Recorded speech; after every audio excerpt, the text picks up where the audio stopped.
Hello again. This is the Paradise Unicorn Priestess bringing to you day 35 of A Course in Miracles, the Yin translation, where we use female words. And this would be February 4th if you're starting at the new year. The reading is called The Guide to Salvation. The way to recognize your sister is by recognizing the Holy Spirit in her. I have already said that the Holy Spirit is the bridge for the transfer of perception to knowledge. So we can use the terms as if they were related, because in her mind they are. This relationship must be in her mind because, unless it were, the separation between the two ways of thinking would not be open to healing. She is part of the Holy Trinity because her mind is partly yours and also partly God's. This needs clarification, not in statement, but in experience. The Holy Spirit is the idea of healing. Being thought, the idea gains as it is shared. Being the call for God, it is also the idea of God. Since you are part of God, it is also the idea of yourself, as well as of all her creations. The idea of the Holy Spirit shares the property of other ideas because it follows the laws of the universe of which it is a part. It is strengthened by being given away. It is increased in you as you give it to your sister. Your sister does not have to be aware of the Holy Spirit in herself or in you for this miracle to occur. She may have dissociated the call for God just as you have. This dissociation is healed in both of you as you become aware of the call for God in her and thus acknowledge its being. There are two diametrically opposed ways of seeing your sister. They must both be in your mind because you are the perceiver. They must also be in hers because you are perceiving her. See her through the Holy Spirit in her mind, and you will recognize her in yours. What you acknowledge in your sister, you are acknowledging in yourself, and what you share, you strengthen. The voice of the Holy Spirit is weak in you. That is why you must share it. It must be increased in strength before you can hear it. It is impossible to hear it in yourself while it is so weak in your mind. It is not weak in itself, but it is limited by your unwillingness to hear it. If you make the mistake of looking for the Holy Spirit in yourself alone, your thoughts will frighten you because by adopting the ego's viewpoint, you are undertaking an ego-alien journey with the ego as guide. This is bound to produce fear. Delay is of the ego because time is its concept. Both time and delay are meaningless in eternity. I have said before that the Holy Spirit is God's answer to the ego. Everything of which the Holy Spirit reminds you is in direct opposition to the ego's notions, because true and false perceptions are themselves opposed. The Holy Spirit has the task of undoing what the ego has made. She undoes it at the same level on which the ego operates, or the mind would be unable to understand the change. I have repeatedly emphasized that one level of the mind is not understandable to the other. So it is with the ego and with the Holy Spirit, with time and eternity. Eternity is an idea of God, so the Holy Spirit understands it perfectly. Time is a belief of the ego, so the lower mind, which is the ego's domain, accepts it without question. The only aspect of time that is eternal is now.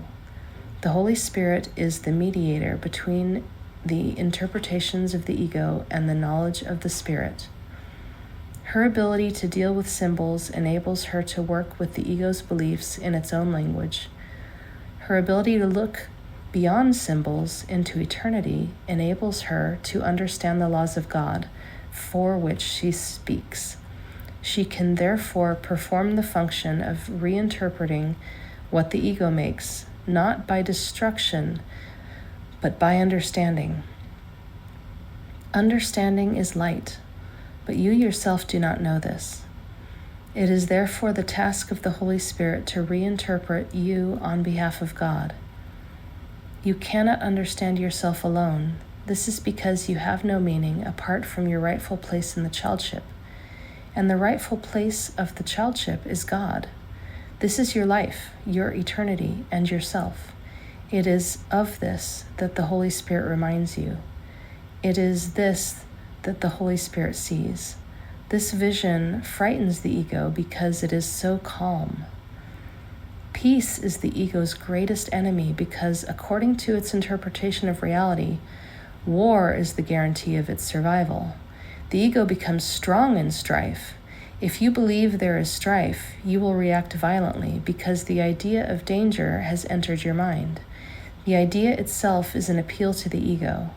The Holy Spirit is as vigilant as the ego to the call of danger, opposing it with her strength just as the ego welcomes it. The Holy Spirit counters this welcome by welcoming peace. Eternity and peace are as closely related as are time and war. Perception derives meaning from relationships. Those you accept are the foundations of your beliefs. The separation is merely another term for a split mind. The ego is the symbol of separation, just as the Holy Spirit is the symbol of peace. What you perceive in others, you are strengthening in yourself. You may let your mind misperceive, but the Holy Spirit lets your mind reinterpret its own misperceptions. The Holy Spirit is the perfect teacher. She uses only what your mind already understands to teach you that you do not understand it. The Holy Spirit can deal with a reluctant learner without going counter to her mind, because part of it is still for God. Despite the ego's attempt to conceal this part, it is still much stronger than the ego, although the ego does not recognize it. The Holy Spirit recognizes it perfectly because it is her own dwelling place, the place in the mind where she is at home. You are at home there too, because it is a place of peace, and peace is of God. You who are part of God are not at home except in her peace. If peace is eternal, you are at home only in eternity. The ego made the world as it perceives it, but the Holy Spirit, the reinterpreter of what the ego made, sees the world as a teaching device for bringing you home. The Holy Spirit must perceive time and reinterpret it into the timeless. She must work through opposites because she must work with and for a mind that is in opposition. Correct and learn and be open to learning. You have not made truth, but truth can still set you free. Look as the Holy Spirit looks and understand as she understands.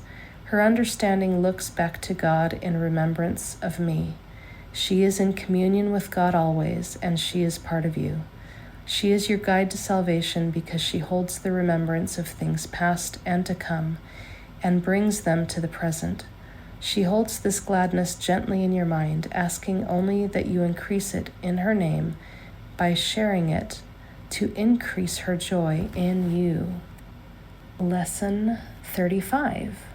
My mind is part of God's. I am very holy. Today's idea does not describe the way you see yourself now. It does, however, describe what vision will show you. It is difficult for anyone who thinks she is in this world to believe this of herself. Yet the reason she thinks she is in the world is because she does not believe it. You will believe that you are part of where you think you are. That is because you surround yourself with the environment you want. And you want it to protect the image of yourself that you have made. The image is part of this environment. What you see while you believe you are in it is seen through the eyes of the image. This is not vision. Images cannot see. The idea for today presents a very different view of yourself. By establishing your source, it establishes your identity, and it describes you as you must really be in truth. We will use a somewhat different kind of application for today's idea, because the emphasis for today is on the perceiver rather than on what she perceives. For each of the 3 5-minute practice periods today, begin by repeating today's idea to yourself and then close your eyes and search your mind for the various kinds of descriptive terms in which you see yourself. Include all the ego-based attributes which you ascribe to yourself, positive or negative, desirable or undesirable, grandiose or debased. All of them are equally unreal because you do not look upon yourself through the eyes of holiness. In the earlier part of the mind-searching period, you will probably emphasize what you consider to be more negative aspects of your perception of yourself. Toward the latter part of the exercise period, however, more self-inflating descriptive terms may well cross your mind. Try to recognize that the direction of your fantasies about yourself does not matter. Illusions have no direction in reality. They are merely not true. A suitable, unselected list for applying the idea for today might be as follows. I see myself as imposed on. I see myself as depressed. I see myself as failing. I see myself as endangered. I see myself as helpless. I see myself as victorious. I see myself as losing out. I see myself as charitable. I see myself as virtuous. You should not think of these terms in an abstract way. They will occur to you as various situations, personalities, and events in which you figure cross your mind. Pick up any specific situation that occurs to you, identify the descriptive term or terms you feel are applicable to your reactions to that situation, and use them in applying today's idea. After you have named each one, add, "But my mind is part of God's, I am very holy." During the longer exercise periods, there will probably be intervals in which nothing specific occurs to you. Do not strain to think up specific things to fill the interval, but merely relax and repeat today's idea slowly until something occurs to you. Although nothing that does occur should be omitted from the exercises, nothing should be dug out with effort. Neither force nor discrimination should be used. As often as possible during the day, pick up a specific attribute or attributes you are ascribing to yourself at the time and apply the idea for today to them, adding the idea in the form stated above to each of them. If nothing particular occurs to you, merely repeat the idea to yourself with closed eyes. And again, the idea is, my mind is part of God's, I am very holy. And thank you for joining me for today's reading and lesson for A Course in Miracles, and happy practicing.